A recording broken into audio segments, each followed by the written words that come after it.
اور مقدس کتاب اولڈ ٹیسٹمنٹ میں کہا جا رہا ہے کہ وہ چمکے گا کہاں سے؟ فاران کی چوٹیوں سے۔ اب میں اس کی طرف آتا ہوں۔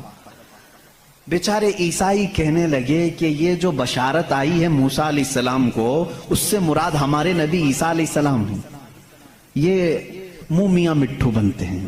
اس طور پر اللہ نے کیا فرمایا؟ اے موسیٰ میں تمہاری ہی طرح ایک رسول بھیجوں گا۔ تمہاری ہی طرح سے مراد کیا ہے؟ عیسیٰ علیہ السلام موسیٰ علیہ السلام کی طرح بالکل نہیں تھے، کیونکہ موسیٰ علیہ السلام کی ماں بھی تھے، باپ بھی تھے۔ عیسیٰ علیہ السلام کی صرف ماں ہے اور باپ نہیں ہے۔ اگر ماں اور باپ والا کوئی رسول ہے تو وہ محمد عربی صلی اللہ علیہ وسلم، میرے آقا کی ماں بھی ہیں باپ بھی ہیں۔ موسیٰ علیہ السلام کی طرح عیسیٰ علیہ السلام نہیں ہو سکتے۔ یہ میں کرسچن سے کہہ رہا ہوں، عیسائیوں سے کہہ رہا ہوں جو یہ کہتے ہیں کہ موسیٰ کی بشارت میں ہمارے نبی کا ذکر آیا ہے۔ میں کہہ رہا ہوں نہیں، اس لیے کہ موسیٰ علیہ السلام کی شادی بھی ہوئی تھی، بچے بھی ہوئے تھے۔ عیسیٰ علیہ السلام کی شادی بھی نہیں ہوئی، بچے بھی نہیں ہوئے۔ وہ 33 سال کی عمر میں آسمانوں پر اٹھا لیے گئے۔ لیکن اگر موسیٰ علیہ السلام کی طرح شادی اور بچے والا کوئی رسول ہے وہ محمد عربی صلی اللہ علیہ وسلم۔ شادی بھی کیا ہے آپ نے، بچے بھی فرمائے۔ اور دوسری آیت جو موسیٰ علیہ السلام سے یہ کہی گئی کہ وہ فاران کی چوٹیوں سے چمکے گا، میرے عزیزو اس کا مصداق کوئی دوسرا نبی ہو ہی نہیں سکتا۔ میں آپ کو تاریخ بتاؤں، فاران کہاں ہے؟ مکہ میں ہے۔ آدم علیہ السلام سے لے کر حضور اکرم صلی اللہ تعالیٰ علیہ وسلم تک 1,24,000 کم و بیش نبی آئے، لیکن ان میں سے ایک بھی نبی مکہ میں نہیں پیدا ہوئے سوائے محمد رسول اللہ۔ کوئی نبی مکہ میں نہیں پیدا ہوئے، صرف محمد عربی صلی اللہ علیہ وسلم۔ میرے آقا صلی اللہ علیہ وسلم 40 سال تک مکہ مکرمہ میں خاموش رہے، اپنے اخلاق و کردار کو اظہار کرتے ہوئے، لیکن 40 سال کی عمر کے بعد جب اللہ کی وحی آئی، قرآن کی آیتیں آئی، تو سب سے پہلے میرے آقا صلی اللہ علیہ وسلم نے پورے مکہ والوں کو ایک دعوت دے کر جمع کیا تھا۔ کہاں جمع کیا؟ یہی فاران کی چوٹیوں میں۔ یہ پہلا مجمع ہے، پہلا جلسہ ہے میرے آقا کا۔ اسی جلسے میں میرے آقا نے سب سے پہلی مرتبہ یہ اعلان کیا، اے مکہ والو، میں محمد اللہ کا آخری رسول ہوں۔ حضور اکرم صلی اللہ تعالیٰ علیہ وسلم کا یہ فرمان عالی شان ہی، جس کو موسیٰ علیہ السلام کی تورات میں کہا گیا کہ وہ فاران کی چوٹیوں سے چمکے گا، الحمدللہ وہ رسول فاران کی چوٹیوں سے جو چمکا وہ آج تک چمک رہا ہے۔ چمک تجھ سے پاتے ہیں سب پانے والے، میرا دل بھی چمکا دے چمکانے والے، برستا نہیں دیکھ کر ابر رحمت، بدوں پر بھی برسا دے برسانے والے۔ یا رسول اللہ میں مجرم ہوں آقا، مجھے ساتھ لے لو کہ رستے میں ہیں جا بجا تھانے والے، ہمارے تو روڈ پر ہی ہیں۔ بہرحال یا رسول اللہ ہم کو اپنے ساتھ لے لیں، جا بجا ہیں تھانے والے تو سمجھتے ہوں گے، اعلیٰ حضرت نے شعر میں ذکر فرمایا۔ بہرحال ایک اولڈ ٹیسٹمنٹ کی ایک ہی بات میں نے کہی، جیوز سے یہ پوچھیں جا کر کے کہ یہ ذکر آیا ہے موسیٰ کے بعد ایک نبی آنے والے، وہ کون سے نبی ہیں؟ ان کی یہ صفت بیان کی گئی ہے ڈیوٹرونومی استثناء میں، اولڈ ٹیسٹمنٹ میں یہ ذکر آیا ہے، وہ کون ہے، وہ کون سا رسول ہے، آخر تم ہی بتا دو۔ وہ آج تک نہیں بتائیں گے، وہ کہتے ہیں کہ شاید آنے والا ہے، اس رسول کے بعد اب کون اور آنے والا ہے، اب کون آنے والا ہے؟ چلو اس کو نہیں مانتے۔ دوسری بات میں کہتا ہوں، سلیمان علیہ السلام کو بھی یہ بہت مانتے ہیں۔ کون؟ جیوز، یہودی، جن کو انگلش میں سولومن کہا جاتا ہے۔ سولومن، حضرت سلیمان علیہ السلام کو یہ سولومن کہتے ہیں۔ ایک کتاب یہودیوں کے پاس اور مقدس ہے، songs of Solomon. Songs of Solomon کا مطلب حضرت سلیمان علیہ السلام جو مناجات کرتے تھے اللہ کی بارگاہ میں، وہ اشعار ہوتے تھے عبرانی زبان کے، جیسے ہم کہتے ہیں یا الہی رحم فرما مصطفیٰ کے واسطے، یہ دعا ہے نا۔ سلیمان علیہ السلام اس طرح دعائیں جو کرتے تھے وہ سارے انہوں نے اس کو سانگز کہا ہے، اور اس کو جمع کیا گیا ہے سانگس آف سولومن نام سے۔ اس میں تو شک کی گنجائش ہی نہیں، شک کی گنجائش ہی نہیں، کیونکہ حیرت اس بات کی ہوگی وہ عبرانی زبان جس کو آج ہیبرو کہتے ہیں، اسرائیل میں آج بھی بولی جاتی ہے۔ یہ اسرائیل جو دیکھ رہے ہیں نا آپ، جو ناسور ہے، کینسر کا پھوڑا ہے پورے دنیا کے بیچ میں، یہی اسرائیل کی بات میں کر رہا ہوں۔ یہ آج بھی جو بولی بولتے ہیں وہ ہیبرو ہے، ہیبرو اس کو عبرانی کہتے ہیں۔ اس زبان میں آج بھی سانگس آف سولومن، حضرت سلیمان علیہ السلام کے مناجات میں یہ لکھا گیا ہے، سب سے پیارا، سب سے مبارک، سب سے شان والا، جس کی اللہ کے ہاں پہنچ ہے، جس کی اللہ کے ہاں مرتبت ہے، اس کا نام محمد ہے۔ یہ کون کہتا تھا؟ سلیمان علیہ السلام۔ اور نام لفظ محمد آج بھی موجود ہے، عبرانی زبان میں آج بھی لفظ محمد، اور اس کے ساتھ لفظ ام آیا ہے۔ ام کہتے ہیں بڑا محترم شخص جس کی سارے لوگ عزت کریں، سلیمان علیہ السلام کہتے ہیں وہ ام ہے، ام ہے۔ ام کا مطلب ہیبرو میں ہے سب سے زیادہ عزت والا، اور سلیمان علیہ السلام نے وہ کر کے بھی دکھایا۔ وہ تخت پر جو بیٹھتے تھے سلیمان علیہ السلام، اس تخت کو جب آپ حکم دیتے ہواؤں میں اڑ تو وہ اڑنے لگ جاتا، جہاں کا آپ کو سفر کرنا ہوتا آپ سفر کرتے تھے۔ اور وہ تخت ایسا نہیں کہ ایک اڑن تشتری ہے چھوٹی سی، بلکہ اتنا بڑا تخت تھا کہ آپ کے دائیں جانب 500 نبی اس زمانے کے بیٹھتے تھے، بائیں جانب 500 اولیاء امت بیٹھتے تھے، اور وہ تخت جب اڑتا آسمانوں پر ہواؤں کو اللہ نے ان کے لیے مسخر کر دیا تھا، اور وہ جس طرف حکم کرتے اڑتا تھا۔ ایک مرتبہ یہ بھی اسرائیلی روایات میں بھی موجود ہے، سلیمان علیہ السلام اڑتے ہوئے جا رہے تھے، یہی تخت پر بیٹھے ہوئے، اچانک آپ نے تخت کو نیچے اترنے کا حکم دیا اور سارے لوگوں سے کہا پیدل چلو۔ تخت اٹھا کر لے جایا گیا، پیدل چلنے لگے، بہت لمبا عرصے تک، لمبی مسافت پیدل چلنے کے بعد پھر آپ سوار ہوئے، پھر سب کو سوار کر لیا، پھر ہوا کو کہا کہ اس تخت کو اڑا لے جائے فلاں سمت میں۔ مصاحبین نے پوچھا اتنا لمبا، یہ اتنی لمبی مسافت آپ نے پیدل چلایا، صرف ورزش کرانے کے لیے نہیں؟ سلیمان علیہ السلام نے جواب دیا میں اس لیے تخت کو نیچے اتار دیا کہ یہ وہ زمین ہے جہاں آخری نبی آنے والا ہے، وہ مدینہ طیبہ تھی، وہ رسول کریم صلی اللہ علیہ وسلم کی آخری آرامگاہ تھی، جہاں سے اوپر اڑ کر جانے کو بھی سلیمان علیہ السلام نے بے ادبی تصور کیا، اور اسی لیے وہ اپنے سانگز میں یعنی اپنے مناجات میں جو حضور صلی اللہ علیہ وسلم کے ساتھ لفظ ذکر کرتے ہیں وہ لفظ ام ہے، یعنی دنیا جس کی سب سے زیادہ احترام کرے وہ محمد عربی صلی اللہ علیہ وسلم ہے۔ آؤ جیوز، آؤ یہودیوں، پڑھو اس چیز کو کہ محمد عربی صلی اللہ علیہ وسلم کا ذکر سلیمان علیہ السلام نے کیا ہے، موسیٰ علیہ السلام نے کیا ہے۔ اب آتے ہیں، یہ تھوڑی سی جھلک ہے عیسائیوں کے اس دین میں جس کو آپ کرسچینٹی کہتے ہیں، کرسچن ہیں، ان لوگوں کا کیا دین ہے، کیا مذہب ہے، انٹروڈکشن کے لیے بڑا وقت لگ جائے گا۔ عیسیٰ علیہ السلام کے یہ پیروکار ہیں، عیسیٰ علیہ السلام کو یہ جیزس کہتے ہیں، اور اس کو یسوع مسیح بھی کہا جاتا ہے اردو میں، جیزس۔ لیکن عیسائی بعد میں چل کر کے گمراہ ہوئے، شروع کے عیسائی گمراہ نہیں تھے۔ عیسیٰ علیہ السلام آئے دنیا میں اللہ کے رسول بن کر، اور جن لوگوں کو بھی عیسیٰ علیہ السلام نے تبلیغ کی وہ حق کی تبلیغ تھی، اللہ ایک ہے، میں اس کا نبی ہوں۔ لیکن بعد میں چل کر کے ہوا کیا، کچھ عیسائی گمراہ ہوئے۔ ان کو گمراہ کرنے والے بھی یہودی تھے، یہودی عیسیٰ علیہ السلام کو مانتے نہیں تھے، وہ گالیاں دیتے تھے، حضرت عیسیٰ علیہ السلام کے متعلق برے برے جملے کہتے تھے، کیونکہ وہ بغیر باپ کے پیدا ہوئے، لیکن وہ اللہ کی مشیت تھی، حکم تھا۔ لیکن مریم، سیدہ بی بی مریم جن کو عذرا کہا گیا ہے، ان کو کسی مرد نے چھوا نہیں، کبھی زندگی میں چھوا نہیں، لیکن پھر بھی وہ حاملہ ہوئی، کسی مرد سے نہیں، کسی نے ان کو ٹچ نہیں کیا۔ اللہ رب العزت نے جبرائیل علیہ السلام کو صرف حکم دیا پھونک مارو، جبرائیل علیہ السلام نے پھونک دیا اور وہ حملہ ہوئی۔ اسی لیے عیسیٰ علیہ السلام کو روح اللہ کہا جاتا ہے، روح اللہ کہا جاتا ہے، وہ اللہ کی نشانی ہے۔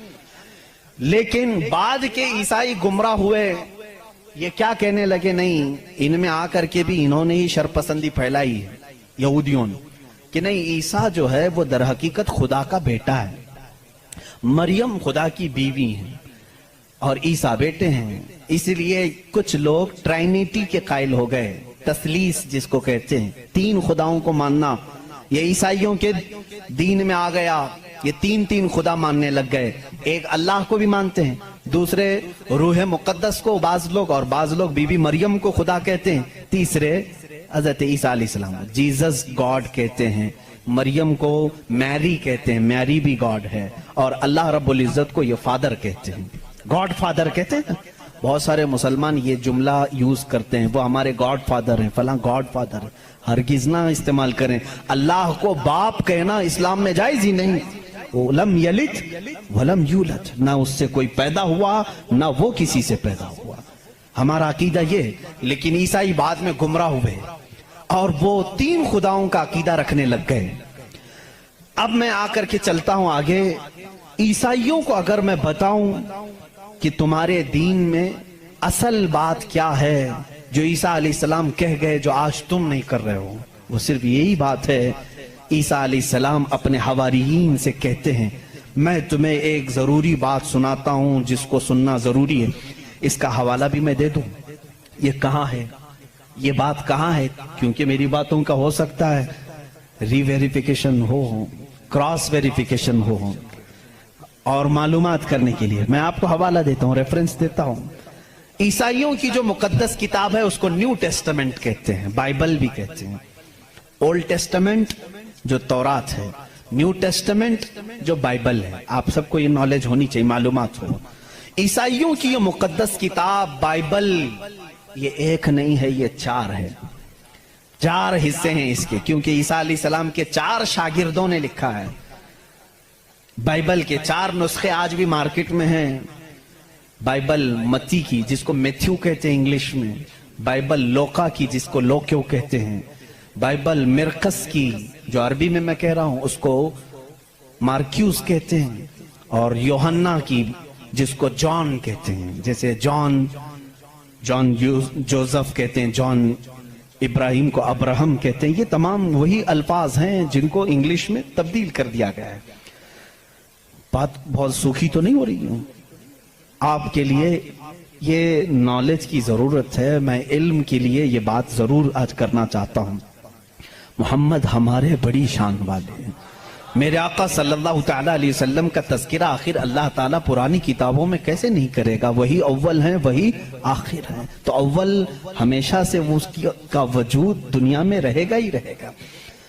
تو بائبل کے یہ جو 4 نسخے ہیں، اب ان 4 نسخوں میں سے میں سب کی بات نہیں کروں گا۔ جو بائبل یوحنا کی ہے جس کو جان کہتے ہیں، جان جو بائبل ہے اس کے اندر یہ تحریر ہے، یہ آیت ہے جس میں عیسیٰ علیہ السلام کہہ رہے ہیں اے میرے حواریوں، اے میرے چاہنے والوں، میں تمہیں ایک وصیت کر کے جا رہا ہوں، وہ کرنا مجھے تمہارے لیے ضروری ہے کہ میرے بعد ایک رسول آئے گا جو تمہاری مدد کرے گا۔ لوگ مجھ پر الزام لگائیں گے، وہ میری پاکی بیان کرے گا۔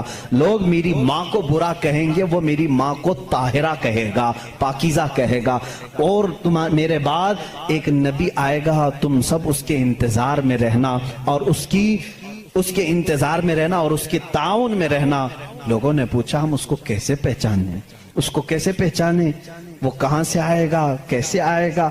عیسیٰ علیہ السلام نے وہ بھی ہلکا کر دیا اور کہا اس کی ایک علامت یہ ہے جب تک میں دنیا سے جاؤں گا نہیں وہ آئے گا نہیں، جب تک میں دنیا سے جاؤں گا نہیں وہ آئے گا نہیں۔ پوچھا کیوں؟ کہا اس لیے کہ اس کے زمانے میں دوسرا کوئی نبی ہوگا ہی نہیں، کیونکہ وہ خاتم النبیین۔ اللہ اللہ، ان عیسائیوں سے قادیانیوں کو سیکھنا چاہیے، ان کا عقیدہ تو یہ تھا۔ عیسیٰ علیہ السلام یہ اپنے حواریین سے کہہ رہے ہیں جان بائبل کی کتاب، اس میں یہ تحریر موجود ہے، یہ عبارت موجود ہے، اور اس میں لوگوں نے پوچھا ہم اس کو کیسے پہچانے، کیا ہیں اس کی نشانیاں کیا ہیں؟ تو ایک یونانی ورڈ ہے، آج بھی بائبل میں ہے، پیریکلیٹوس نام سے، انگلش میں اس کو پیریکلیٹوس کہتے ہیں۔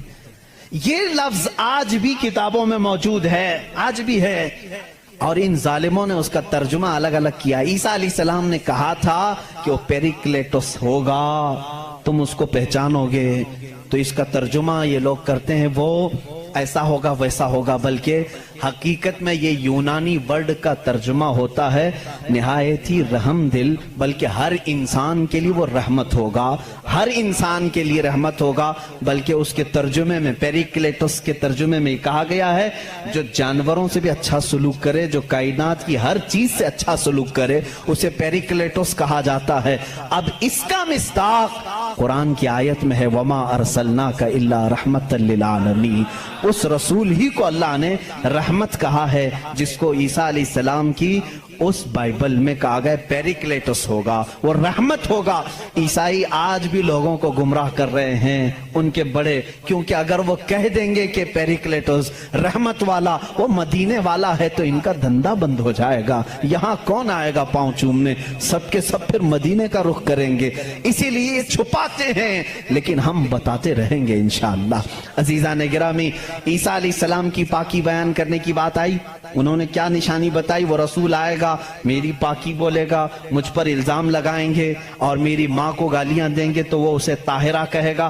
آؤ میں آپ کو حضور صلی اللہ تعالی علیہ وسلم کے زمانے تک پوری ہسٹری بتا دوں، 550 سال کی۔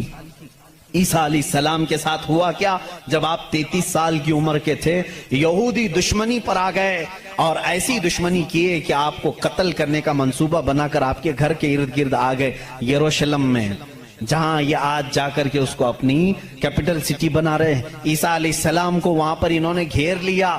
رات کے وقت عیسیٰ علیہ السلام اکیلے تھے اپنے گھر میں، اپنے شاگردوں کو جو جو تعلیم دینی تھی سب دے کر کے بھیج دیا، اور حضرت عیسیٰ علیہ السلام نے کہہ بھی دیا تھا اب میں تم سے ملاقات نہیں کروں گا، کیونکہ انہیں بھی پتا تھا کہ اب کیا ہونے والا ہے۔ رات کے وقت یہودی گھر کے اطراف جمع ہیں، اس کے بعد ایک یہودی کو انہوں نے بھیجا کہ جا اندر دیکھ کر کیا عیسیٰ ہے کہ نہیں ہے۔ وہ اندر گیا، میرے رب کی حکمت دیکھیں، اللہ تعالیٰ نے عیسیٰ علیہ السلام کو اسی وقت آسمانوں پر اٹھا لیا، اور جو اندر آیا تھا اس کو عیسیٰ علیہ السلام کی شکل دی تھی۔ جو ڈھونڈنے آیا تھا عیسیٰ علیہ السلام کی آدھی شکل، چہرے سے لے کر یا پیٹ تک کی شکل اس کو اللہ نے دے دی۔ اب بہت دیر تک وہ باہر نہیں آیا تو باہر جو قتل کے منصوبے سے کھڑے تھے انہوں نے کہا اس کا کیا انتظار کریں، حملہ کرو، حملہ کرو، دھاوا بول دو۔ گھر پر سب گھس گئے، اندر آئے تو جوش میں ہوتے، جیسے آتنکی جوش میں ہوتے ہیں، انہیں پتہ ہی نہیں رہتا کس کو مار رہے ہیں کس کو جلا رہے ہیں۔ یہ اندر آئے، دیکھا پلنگ پر عیسیٰ کی شکل ہے علیہ السلام، اس کو پکڑا اور قید کر کے لائے، اسے مارا اور لا کر کے سولی پر چڑھا دیا، اس کو پھانسی دے دی۔ کس کو پھانسی دی ہے؟ اب سب کو معلوم ہونا چاہیے، یہ عیسائیوں کو بھی معلوم نہیں تھا، یہودیوں کو بھی معلوم نہیں تھا کس کو پھانسی دی، کیونکہ یہ بتانے کے لیے اب کوئی نبی ہی تو آنا چاہیے ہوا کیا تھا، اندر گھر میں ہوا کیا تھا کون بتائے گا۔ یہودی جلدی سے پکڑ کر لا کر پھانسی تو دے دیے، لیکن بعد میں ان کو خود کو ٹینشن ہونے لگا کہ ہم نے عیسیٰ کو پھانسی دی تو ہمارا آدمی کہاں گیا، جس کو چیکنگ کے لیے بھیجا تھا وہ غائب بھی ہو گیا، وہ کہاں گیا ہے؟ اور اگر یہ ہمارا آدمی ہے، کیونکہ نیچے سے ہمارا ہی دکھ رہا ہے، پیروں تک اللہ نے بدلا نہیں تھا، آدھی شکل اللہ نے عیسیٰ علیہ السلام کی دی تھی، نیچے سے دیکھنے میں تو یہ ہمارا ہی لگ رہا ہے، اور یہ اگر ہمارا ہے تو پھر عیسیٰ کہاں گئے؟ اسی ٹینشن میں معلوم ہے 500 سال گزر گئے، اس ٹینشن میں 500 سال گزر۔ اب بیچارے عیسائیوں کو یہ بھی نہیں معلوم تھا، عیسائیوں کو کون بتائے گا، کیونکہ عیسیٰ علیہ السلام کے بعد سے لے کر ہمارے نبی تک بیچ میں کوئی نبی نہیں آئے، کوئی نبی نہیں آئے۔ عیسیٰ علیہ السلام کو آسمانوں پر جب اٹھا لیا گیا تب سے تاریخ شروع ہوئی، جو آج ہم تاریخ میں بیٹھے ہوئے ہیں 2021 میں، یہ 2021 سے پہلے کا واقعہ ہے۔ اب تاریخ وہاں سے شروع ہوئی، ٹھیک 570 سال گزر چکے تھے، عیسیٰ علیہ السلام کو آسمانوں پر اٹھا لیا گیا، جھگڑے چلتے رہے عیسائیوں کے اور یہودیوں کے، یہ ان کو قتل کرتے تھے وہ ان کو قتل کرتے تھے، کئی بار بیت المقدس کو لوٹا گیا، کبھی عیسائی وہاں پر قابض ہوتے تھے کبھی یہودی قابض ہوتے تھے، کیونکہ عیسائیوں کے لیے بھی مقدس تھا یہودیوں کے لیے بھی مقدس تھا، لڑائیاں چلتی رہتی تھی۔ وہ عیسیٰ علیہ السلام کو گالیاں دیتے تھے اور ان کو کہتے تھے کہ وہ فلاں سے پیدا ہوا فلاں سے پیدا ہوا، بی بی مریم کو زنا کی تہمت لگاتے تھے۔ عیسائی صفائی دیتے رہتے تھے، نہیں وہ اللہ کی طرف سے آئے تھے، بعد میں پھر ان کا بھی بگڑ گیا عقیدہ، نہیں اگر یہ بار بار کہہ رہے ہیں کہ عیسیٰ کے باپ نہیں تھے، کیسے ہو گئے، تو عیسائی بولنا شروع کر دیا ان کا باپ تو اللہ ہی تھا، خدا ہی تھا۔ تو یہ ان سے بچنے کے لیے اسی ٹینشن میں 550 سال چلے گئے۔ پھر میرے آقا صلی اللہ تعالی علیہ وسلم تشریف لائے۔ جب مدینہ طیبہ میں آئے تو ان لوگوں کے جھگڑے دیکھے، مدینے میں عیسائی بھی تھے، یہودی بھی تھے، اور حیرت کی بات میں آپ کو بتاؤں، مدینے میں عیسائی بھی تھے، یہودی بھی تھے۔ کیوں تھے یہ لوگ پہلے سے یہاں پر؟ بڑا طویل واقعہ ہے یہ۔ گاؤں بھی نہیں تھا، شہر بھی نہیں تھا، کچھ بھی نہیں تھا، مدینہ کچھ بھی نہیں تھا۔ ایک بار یمن کا بادشاہ وہ حج کے لیے آیا تھا، خانہ کعبہ کا طواف کرنے کے لیے، اس کے ساتھ 700 علماء تھے۔ کتنے؟ 700 علماء تھے۔ وہ جب واپس جا رہا تھا تو وہ علماء جو تورات بھی جانتے تھے، انجیل بھی جانتے تھے، انہوں نے ساری علامتیں میرے نبی کے آنے کی پڑھ لی تھی۔ انہوں نے زمین کو دیکھا اور پہچان لیا، کہا وہ آخری رسول جو آئیں گے وہ اسی زمین پر آئیں گے، کیونکہ ہماری کتابوں میں لکھا گیا ہے عرب کے صحرا میں ایک چٹیل میں ایک زمین ایسی ہوگی جو پہاڑوں سے گھری ہوگی اور درخت کھجوروں کے کثرت سے ہوں گے، وہاں ہریالی ہوگی، اس کے بیچ میں وہ رسول آخری زمانے میں آئے گا۔ ان لوگوں نے پہچان لیا یہی زمین ہے۔ تو وہ عیسائی اور یہودی جو علماء تھے، وہ 700 علماء بادشاہ کے ساتھ جانے سے منع کر دیا۔ انہوں نے کہا ہم یہیں رہیں گے اور اس نبی کا انتظار کریں گے، وہ جب آئیں گے ہم ان کے انتظار میں رہیں گے۔ تو مدینہ بسایا گیا تھا کس کے لیے؟ میرے نبی کے انتظار میں۔ اس سے پہلے وہاں آبادی نہیں تھی، کوئی آبادی نہیں، اور بسایا ہی نہیں، یہودیوں نے، یہودی ہی انتظار میں آ کر کے مدینے میں رہے۔ اور اتنا ہی نہیں، وہ بادشاہ نے ان کے لیے سب کے لیے گھر بنائے، ایک آبادی بنی، اور اپنا ایک لیٹر بھی دے کر کے گیا کہ اگر وہ نبی آ جائیں تو میرا یہ خط ان کو دے دینا کہ میں بھی ان پر ایمان لاتا ہوں۔ اس واقعے کو کئی سو سال گزر گئے لیکن وہ خط محفوظ تھا۔ جب رسول کریم صلی اللہ علیہ وسلم مدینہ ہجرت کر کے آئے تو آپ سب کو معلوم ہے، میں طوالت میں نہیں جاتا، تفصیل میں نہیں جاتا، حضور پاک صلی اللہ علیہ وسلم کو ہر کوئی اپنے گھر بلا رہا تھا۔ حضور نے کیا فرمایا؟ میری اونٹنی پر چھوڑ دو، یہ جہاں بیٹھے گی وہاں میں قیام کروں گا۔ اونٹنی کہاں بیٹھی؟ حضرت ابو ایوب انصاری کے گھر پر۔ اسی صحابی کے گھر کیوں بیٹھی؟ حضور صلی اللہ تعالیٰ علیہ وسلم اس گھر میں مہمان ہوئے حضرت ابو ایوب انصاری کے۔ روایت یہ ملتی ہے کہ دوسرے ہی دن ابو ایوب کے پاس، انصاری رضی اللہ تعالیٰ عنہ کے پاس، وہ لیٹر موجود تھا جو بادشاہ نے دیا تھا، وہ خط موجود تھا جو کئی سو سال پہلے بادشاہ دے کر گیا تھا۔ وہ ان کی اولادوں میں چلتا آ رہا تھا، اور وہ حضرت ایوب علیہ السلام، ابو ایوب انصاری رضی اللہ تعالیٰ عنہ کے تک پہنچا، اور وہ حضور صلی اللہ تعالیٰ علیہ وسلم کی خدمت میں پہنچا۔ میرے عزیزو، ان عیسائیوں نے اور یہودیوں نے مدینہ بھی بسایا میرے نبی کے انتظار میں، لیکن جب وہ رسول حقیقت میں آ گئے تو انہوں نے کیا کیا؟ ایمان لانے سے انکار کر دیا، نہیں مانے، کیونکہ اس وقت دھندا زوروں پر تھا۔ لوگوں کو جو بیوقوف بنانے کا دھندا ہے وہ بابا گیری میں بہت زیادہ تھے، عیسائی بھی اور یہودی بھی۔ لوگوں کو پاگل بنانا، ان سے پیسے ایٹھنا، یہ کاموں میں مصروف تھے۔ اگر وہ نبی کی طرف لوگوں کو کہہ دیں یہی آخری رسول ہے، یہاں کیسے چلے گا پھر کام؟ اس لیے وہ انکار کر گئے۔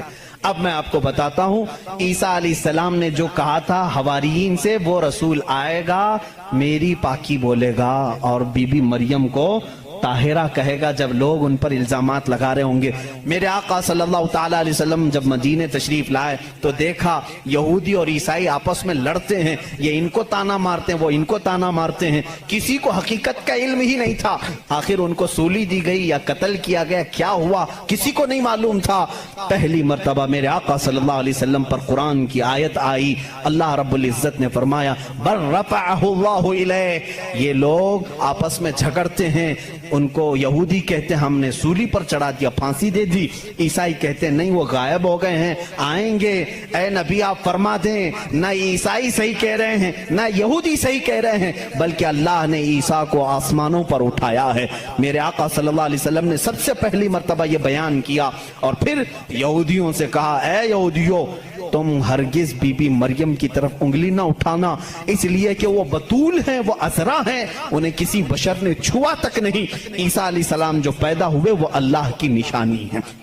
اب مجھے بتاؤ، عیسائیوں کے اوپر 500 سال سے یہ غلاظت ڈال رہے تھے، کون؟ یہودی 500 سال سے گالیاں دے رہے تھے. ان عیسائیوں کو احسان ماننا چاہیے میرے رسول پاک کا. میرے رسول کریم صلی اللہ تعالیٰ علیہ وسلم نے سیدنا عیسیٰ علیہ السلام کی طہارت بیان کی کہ وہ اللہ کے بیٹے نہیں ہیں، وہ پاکیزہ ہیں، وہ اللہ کی مخلوق ہیں. اور دوسری طہارت بیان کی سیدہ بی بی مریم کی کہ وہ پاکیزہ ہے، طاہرہ ہے، بطول ہے، عذرا ہے. اب عیسائیوں کو یہ تسلیم کرنا چاہیے کہ ہم کو یہودیوں کے ان الزامات سے اگر کسی نے بچایا ہے تو وہ محمد رسول اللہ ہے. عیسائیوں کی کتاب میں یہ ساری چیزیں موجود ہیں میرے عزیزوں. اب یہاں پر بات بہت زیادہ ہے، میں آپ کو مختصر لے کر کے جا رہا ہوں. دنیا کے جو بڑے مذاہب ہیں، جو بڑے ریلیجین ہیں، ان میں سے یہودی بھی ہیں، عیسائی بھی ہیں. تیسرے نمبر پر اگر میں بدھ مت کا ذکر کروں، بدھا جس کو گوتم بدھ کہتے ہیں، اس دین کا بانی، اس دین کا فاؤنڈر، اس دین کا موجد گوتم بدھ. اس کی تعلیمات، اس کی کتابیں آج بھی موجود ہیں. کتابیں جو دساتیر کہلاتی ہیں، گوتم بدھ کی کتابوں میں اخلاق زیادہ سکھائے گئے ہیں، تصوف زیادہ سکھائے گئے ہیں، دنیا سے کنارہ کشی زیادہ سکھائی گئی ہے. جیسے آج بھی گوتم بدھ کے ماننے والے یہ کہتے ہیں. عیسائیوں میں جس طرح فرقے ہوئے، اسی طرح بدھ مت میں بھی فرقے ہوئے. اس میں سے جیسے کچھ ننگے رہنے والے، کچھ لوگ کپڑے پہننے والے، کچھ پوری دنیا کو چھوڑنے والے، کچھ دنیا میں سے تھوڑا چکھنے والے، سب طرح کے ہوئے. لیکن گوتم بدھ کی جو تعلیمات تھی وہ دنیا سے کنارہ کشی کے لیے تھی. گوتم بدھ دنیا کا ایک بڑا اس زمانے میں پیروکار جس کے رہے ہوں ایسا شخص تھا. اب اس کی ایک کتاب جو اس کے ایک شاگرد نے لکھی ہے، اس کی تعلیمات کو جمع کیا ہے، جس کو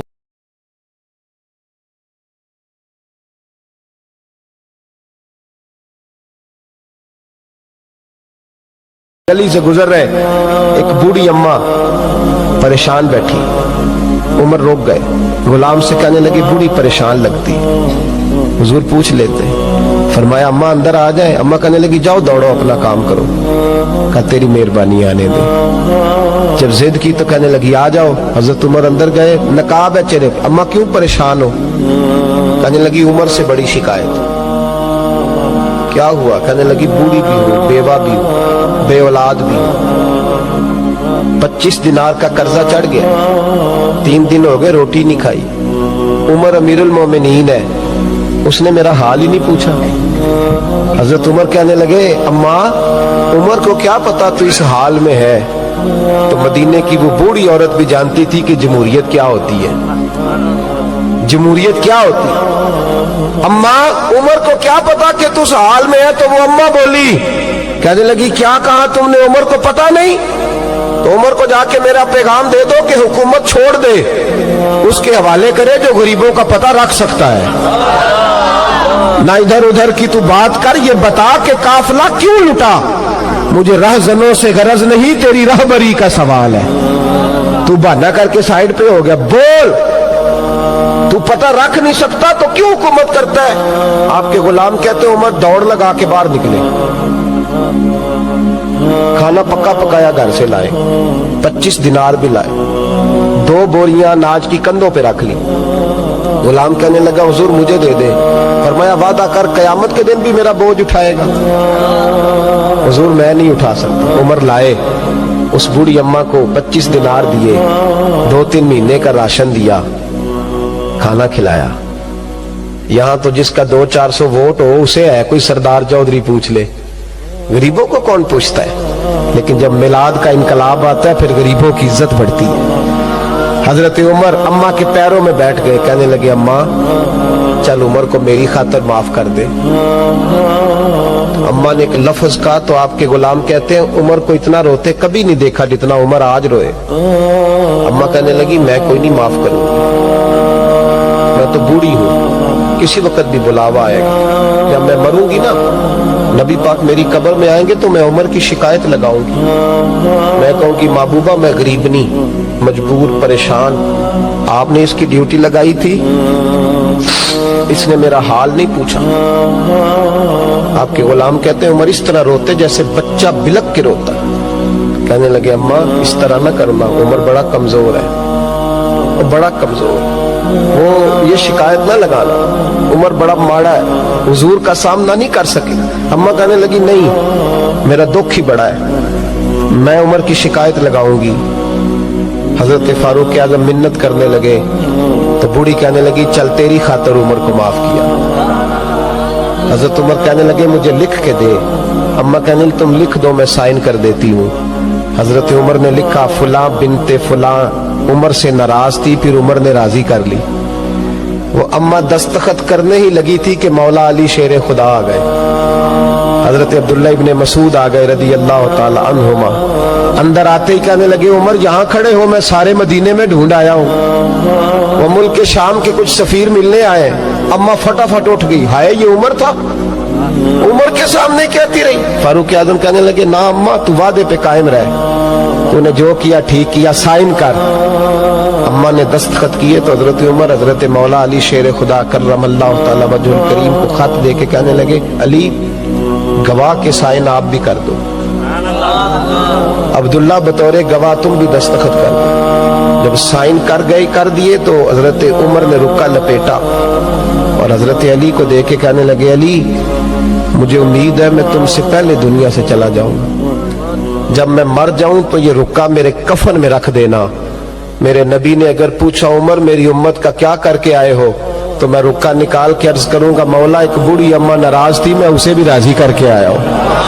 اور بھائی میلاد انقلاب کا خدا را امیروں کا انتظار نہ کرو، غریب ایک دوسرے کے آنسو پوچھو۔ اللہ علیہ کے پاس نا ایک بوڑھی اماں اپنا بیٹا چھوڑ گئی،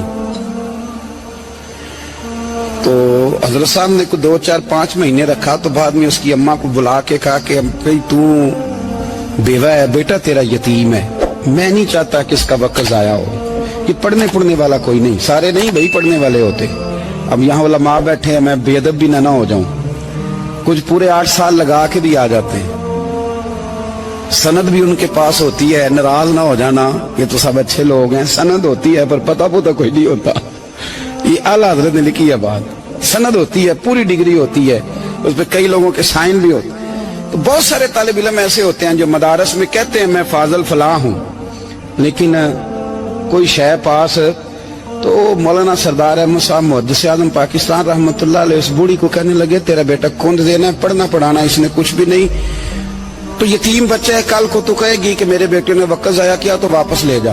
بوڑھی اماں رونے لگ گئی، کہنے لگی میں پڑھانے تو نہیں لائی تھی، میں تو آپ کو رب کا ولی سمجھتی ہوں، میں تو نوکری کرانے لائی تھی، نوکری۔ حضرت انس بن مالک کہتے ہیں میری اماں بھی حضور کی بارگاہ میں دے گئی تھی، حضور کی بارگاہ میں، یہ نہیں کہا تھا کہ یا رسول اللہ پڑھا دیں، ہاں ہاں میں ذمہ داری سے بات کر رہا ہوں، یہ نہیں کہا تھا حضور مجاہد بنا دیں، یہ تھوڑی کہا تھا کہ یا رسول اللہ صلی اللہ تعالی علیہ وسلم اسے مفسر محدث محقق مفتی بنا دیں۔ حضرت انس کی اماں کہہ گئی تھی سونیا جب تک یہ رہے گا نا آپ کی نوکری کرے گا، یہ گھر کے کام کاج کرے گا، ڈیوٹی کرے گا، حضور یہ آپ کی نوکری کرے گا۔ تو میرے محبوب نے پھر دعا کر دی اللہ اسے برکت عطا فرما۔ تم سمجھتا ہے خدمت والا خالی رہ جاتا ہے؟ جتنا ذائقہ خدمت والے کو ملتا ہے، جو اس کے نصیب میں آتا ہے، وہ کسی کا نصیب کہاں بھائی۔ حضرت انس کہتے ہیں حضور نے دعا کر دی برکت کی، مجھے تو کھیتی باڑی آتی بھی نہیں تھی، پر لوگوں کے باغ میں سال میں 1 دفعہ پھل لگتا تھا، میرے باغ میں 2 دفعہ لگتا تھا۔ حضور نے دعا کر دی یا اللہ اسے اولاد دے، فرماتے ہیں میرے بیٹے، میرے پوتے، میرے نواسے، میری بیٹیاں، فرماتے ہیں میں زندہ ہوں اور میری 100 اولادیں موجود ہیں۔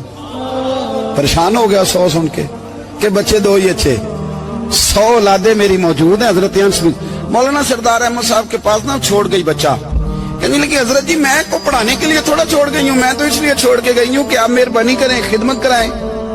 تو حضرت جی کہنے لگے کوئی ایسا کام ہی نہیں، خدمت والا کیا کراؤں؟